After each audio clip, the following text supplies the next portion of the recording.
yang menyebarkan agama Islam di Indonesia katanya bukan Wali Songo, tetapi adalah orang-orang klan Baklawi dari Yaman. Ini adalah upaya pembelokan sejarah secara sistematis yang tidak mempunyai dasar, tidak mempunyai dalil. Untuk apa mereka kemudian membelokkan sejarah?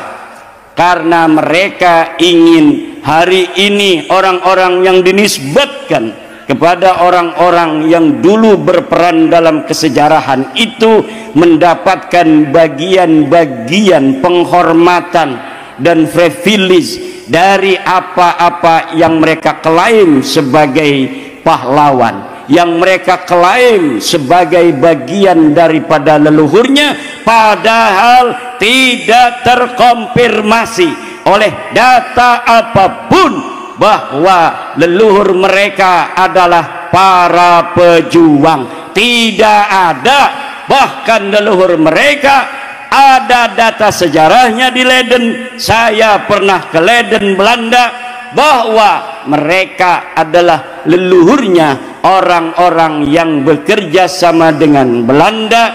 Bahkan ketika Ratu Wilhelmina ulang tahun, mereka mengadakan selamatan, mereka mengadakan pesta, ulamanya membuat doa-doa suci untuk Ratu Belanda, mendoakan agar Ratu Belanda ini umurnya panjang, kerajaannya bisa terus langgeng, menjajah negara kitanya bisa terus dilanjutkan. Inilah yang terjadi. Leluhur-leluhur kita, orang-orang Banten, sudah mulai mengusir Cornelis de Houtman pada abad ke-16.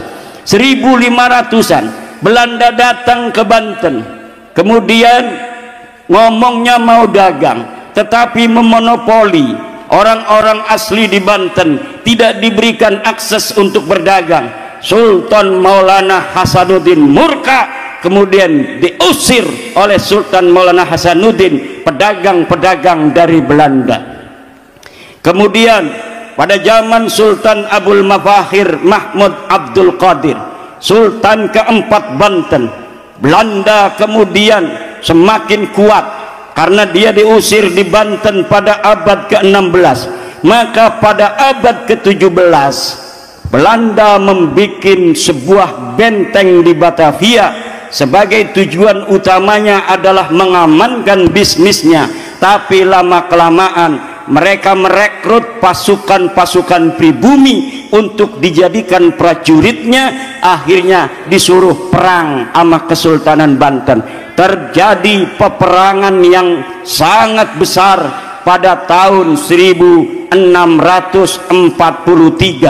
Terjadi perang lagi 1654. Terjadi perang lagi 1670. Melawan penjajah hanya bisa dilakukan oleh orang-orang yang sadar bahwa dirinya sedang dijajah. Melawan penjajah hanya bisa dilakukan oleh orang-orang yang sadar kalau dirinya sedang coba dulu. Kalaulah bangsa Indonesia yang banyak itu, yang Belanda itu orang-orang Eropa, jumlah seluruhnya tidak akan lebih daripada 5.000 orang. Belanda yang ada di Indonesia dengan seluruh tentaranya yang tersebar di seluruh Nusantara tidak lebih dari 5.000 orang. Sementara lelaki-lelaki Nusantara jumlahnya jutaan pada tahun 1600-an, jutaan pada tahun 1700-an. Tapi kenapa Belanda yang hanya jumlahnya 5.000 orang itu tidak bisa diusir dari negeri kita selama 350 tahun, saudara? Karena kebanyakan yang dagang, dia merasa masih bisa dagang, tidak merasa terjajah.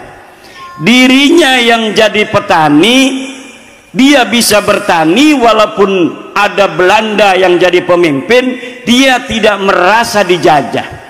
Orang yang bisnis, orang yang jadi antek-antek company, mereka merasa nyaman dengan penjajahan-penjajahan yang dilakukan oleh company.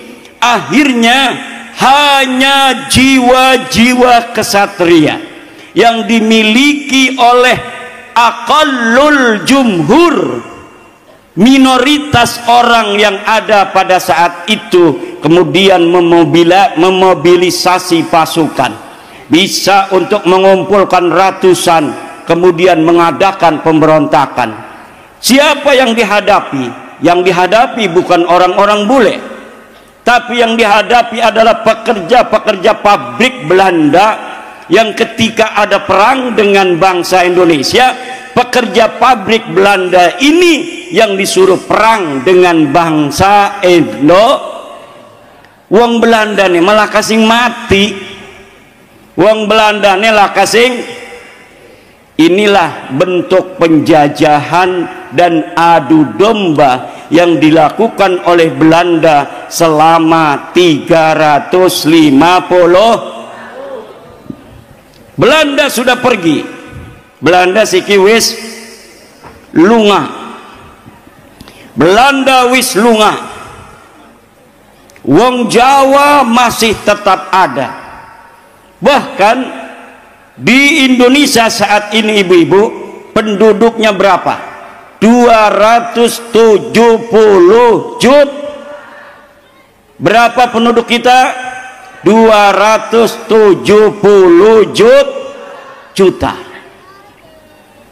270 juta penduduk Indonesia, mayoritas Islam hampir 90%. Mayoritas Islam hampir 90. Dari 90% Islam ini yang ngerasa NU 56%. NU-nya berapa?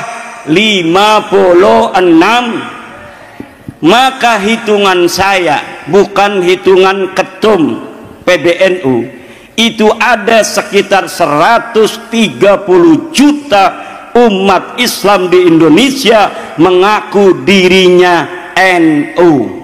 Hitungan ketum beda lagi.